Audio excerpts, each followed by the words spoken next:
I apologize for being late. I did something that I never should have done. What? I actually read up to prepare for this. And, shit. Yeah, unfortunately, sometimes the actual reality is a lot less fun than the headlines.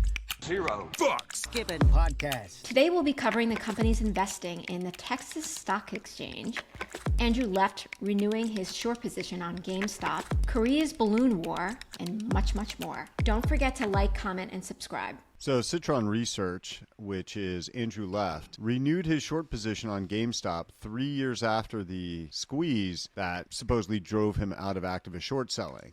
So he once again was talking about how the financials of GameStop are deteriorating, and that's the reason he was again short GameStop. And that might not have been a great move. He needs to give up on the GameStop thing.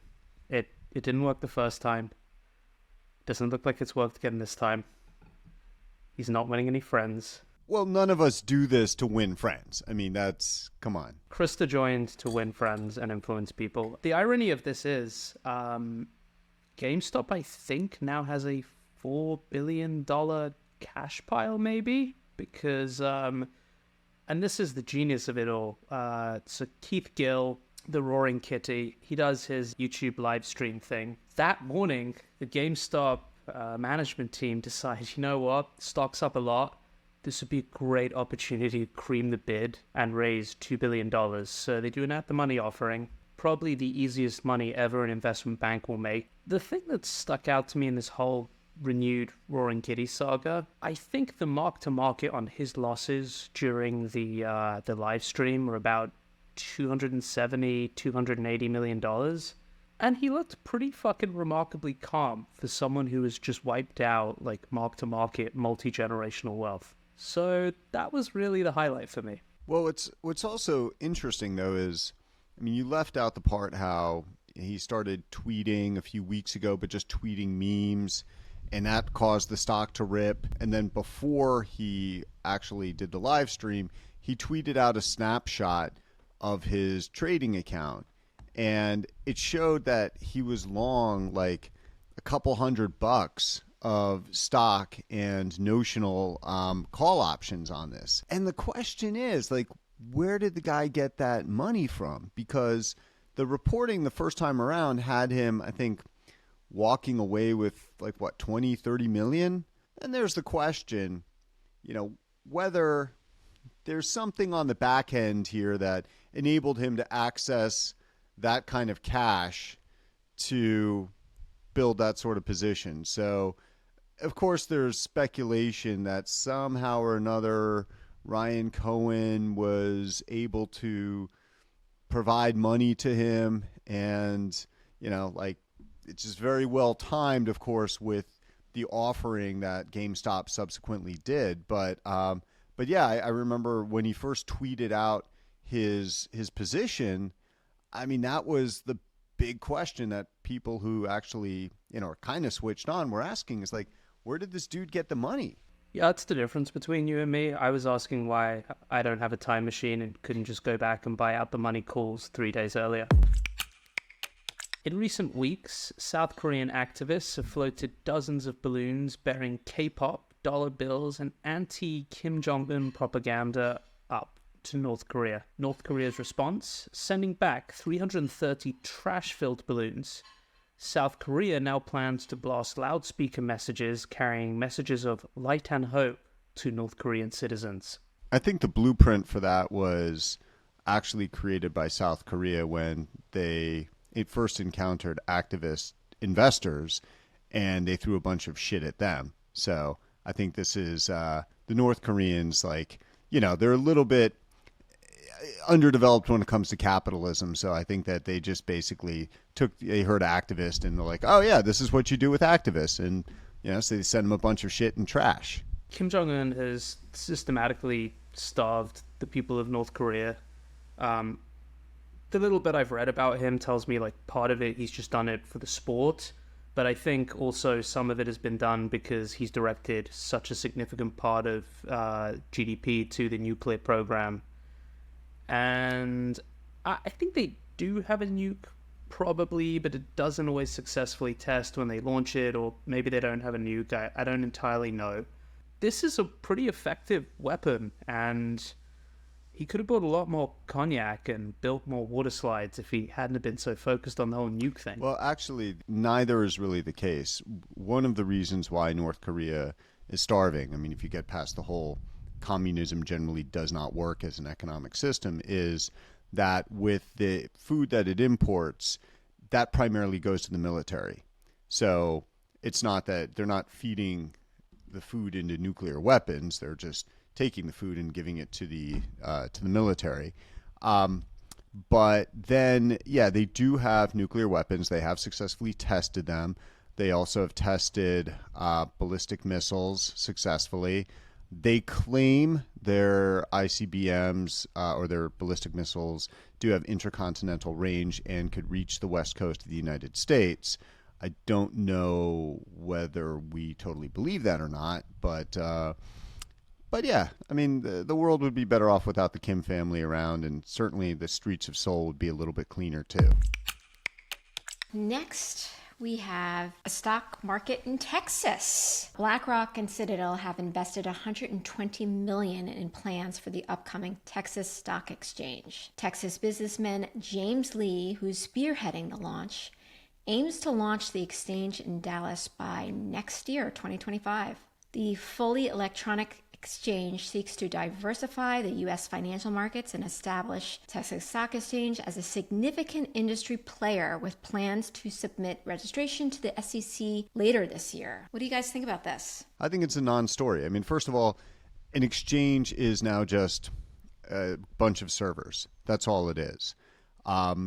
It's, to me, there's little that's more depressing when I think about what careers will be available for my kids in the future. When I think about what has become of the New York Stock Exchange, like there's little more that depresses me about what fulfillment they might find from a career, because that is literally just a TV set. And then there are if you go there are a few old timers who just hang out, and like if you're on the viewing, if you're on that platform above the floor, like you literally see the computer screens that these people are using all have solitaire up. Like that's what these guys are doing. They show up to just bullshit with each other and play solitaire, but there's nothing going on. And when I've shown like my older kid the movie Wall Street, right? Like that's awesome. Like when stock exchange in the 80s and the rumors get going and people are kind of like yelling and moving quickly on the floor and papers flying everywhere. I mean, this is just going to be another fucking server farm. Like how lame. And then it's going to be, it's not as though you're escaping the long arm of the, suffocating SEC that wants to just drown everything with unnecessary paperwork and regulation. That's not a way around it. So I think it's just a way for these guys to try to make some more money by competing with, ICE and the few other owners of these massive server farms that we call stock exchanges. I agree with much of that. However, I did a short interview with Joe Saluzzi, who, unlike us, is actually an expert in market structure, and he brought this topic up. And he has a pretty interesting take on why this might be successful relative to all these other exchanges who essentially have just been unable to really get people to move their listing from like NYSE or NASDAQ. NYSE and NASDAQ both have these pretty progressive requirements for board diversity. The Texas Stock Exchange is really going to market itself as much more of a free-for-all. So if you don't want to comply with whatever kind of diversity quotas a board level are required, he thinks they might be able to kind of really play for this sort of anti-woke, Elon-esque listing, which could be kind of interesting. Coming back to your whole thing on open outcry trading, I fucking love the idea of open outcry in Texas. Like, you don't like the price you're given, you just walk up to the dude, lamp him, and you're like, yo, bitch, am I getting my core point? Like the guy from Molis. It'd be great to throw him on the floor, man. Like, That's what I was thinking. But honestly, that's a so what? Like, what does it mean for a stock to be listed on an exchange. Okay, back in the day, there were two exchanges, right? There was the Amex and the NYSE. This was in the U.S. And then you had NASDAQ. And to be listed on one of them meant that basically the shares were effectively only traded in that venue. It doesn't matter now. Like, it's just basically, okay, this server farm accepts your listing. There's some like legal bullshit paperwork that gets filed with the SEC that is related to like what, server farm has accepted your paperwork and is collecting your listing fees. But at the end of the day, you could be you're listed on one, but your shares will trade everywhere, right? And they'll trade where the liquidity is. So I don't know. It just seems like it's from the perspective of Citadel and the other backers of this. Yeah, okay, there's probably a way they can make money. Like, from the perspective of society, from the perspective of a trader, like, none of this makes a difference. Like, who even knows which servers execute our orders at any given time? Like, no idea. And when people talk about, the prestige of being listed on the NASDAQ or the NYSE, everyone knows that the best companies in the world are listed on the Toronto Venture Exchange. Which I think there are maybe some diversity requirements up there too. Not certain about that. But I can tell you, like, Canada is actually, they've really fully bought into progressive political agenda. It's quite something. I was there last week, as were you, Freddie, and just walking around Vancouver. And yeah, I mean, it's like, I guess, a lot of other West Coast cities where you just see a lot of like addicts, sprawled out on the pavement, motionless. But the thing there in Canada is that they've had this, quote, safer supply movement for a while. It's actually the orthodoxy, right? So it's to provide addicts with supposedly safer opioids. But of course, those basically get sold to teenagers, and teenagers will do them like, oh, well, it's safe enough for the government to give these out, so sure, let's party with them, and then boom, you have higher rates of addiction. So anyway, it is interesting how bought into the progressive political view that the American progressive political view Canada is. So what I found interesting about our trip, we were staying in a hotel called the something Spa. And in the morning, I was at breakfast, and the body language of people is just, it's fucking shifting. Wait, like, what do you mean? Like, I'm sitting at breakfast, and I've tried to do this So thing first where of all, Kristen needs to understand that, like, so many of the things listed on the TXSE, I mean, they're mining companies, they're junior mining companies, and, like, the vast majority of mining companies are scams. Right? Stock promotions, if not outright fraud. So anyway, you need that background to understand what Freddie's about to say. That's key background. And I'm looking around the room. There's maybe 15, 20 tables. And there is a very distinct energy in the room. It is mostly males between the ages of 45 and 65. They're all dressed like formally, not slick, but formally, like, kind of, it's actually more formal than a lot of places nowadays in terms of like the business dress. And they're all sitting just slightly too close to each other for it to be like a comfortable, relaxed conversation amongst friends. And they have this thing where they're not kind of like in a spy movie where they're looking around like this, but there's this tension as they're kind of like checking who's looking, and this slightly hushed tone that they talk in, and it just looks sleazy as fuck. Because if you had to have, like, in the Oxford English Dictionary, insider trading, there would be a sketch of this, like, next to it. It would be like the caricature of what insider trading looks like.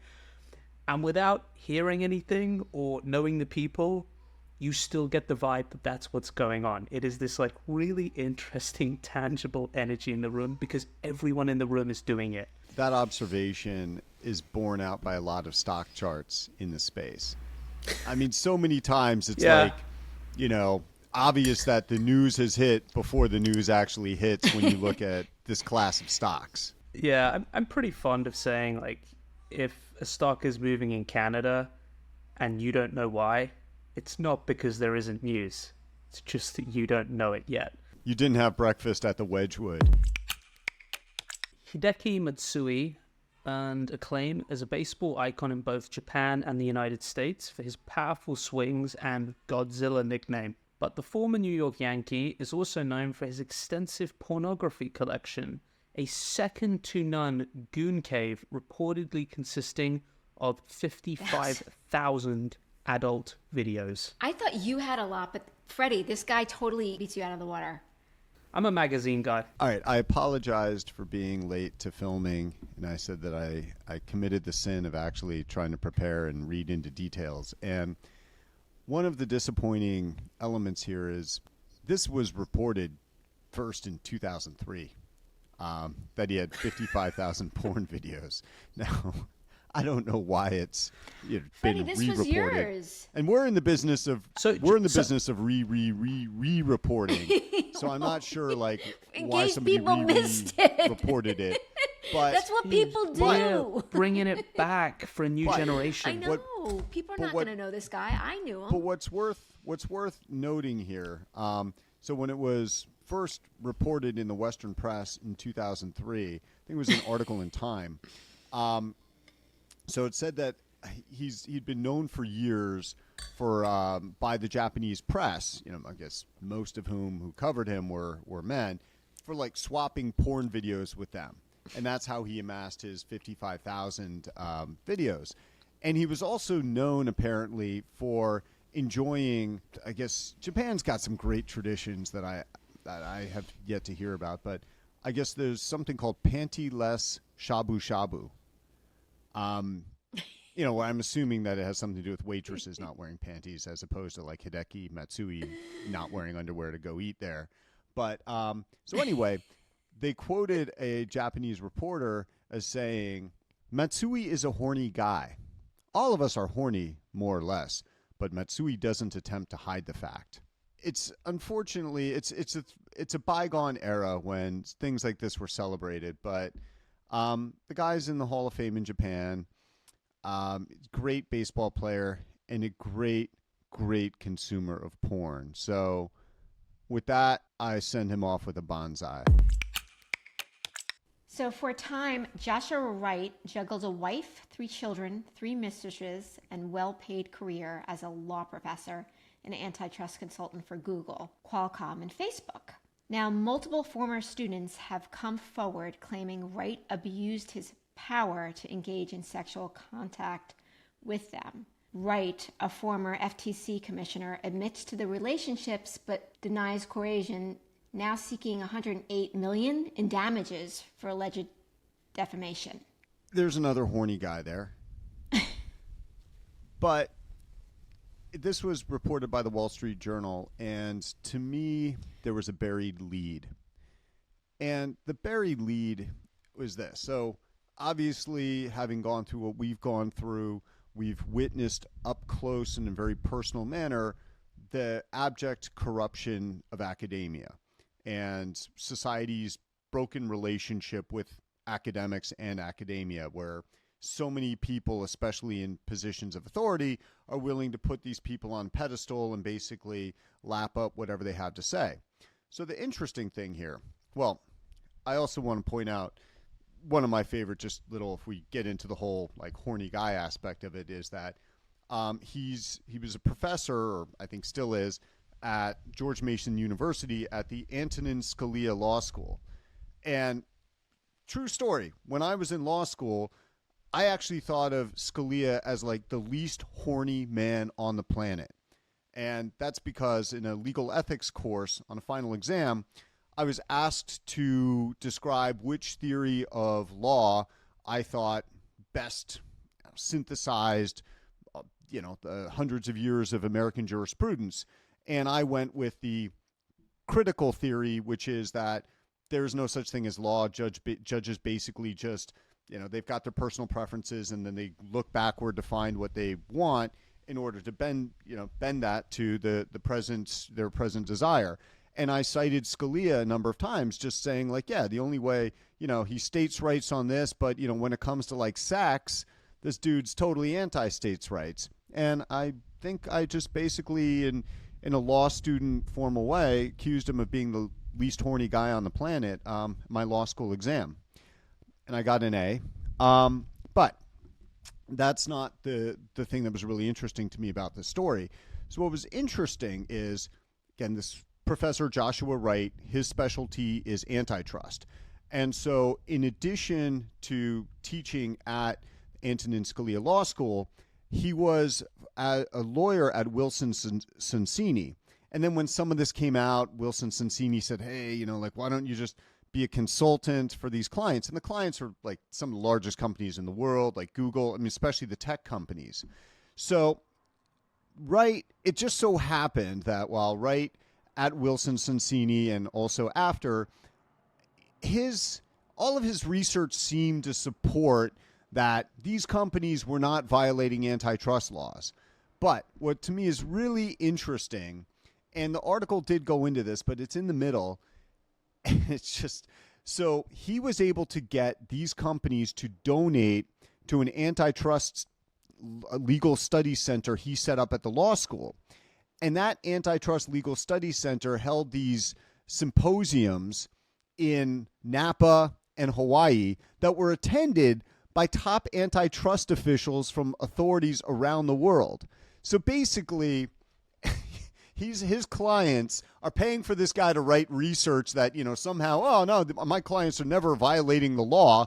And, in order to really stick that point, we're going to have a fucking boondoggle in Napa and Hawaii, and we're going to invite all these foreign regulators here, under the guise of this is academia, and you're being told the truth by truth-seeking academics like me in order to influence them. I mean, it's so obviously corrupt. And, yeah, the best part is, I think even to this day, the institute that he founded at the Antonin Scalia Law School has not revealed the size of the donations that any particular company has given. So, Josh Mitz only wishes he could be this fucking corrupt and this horny. Thanks for joining us. Please like and subscribe. You do this.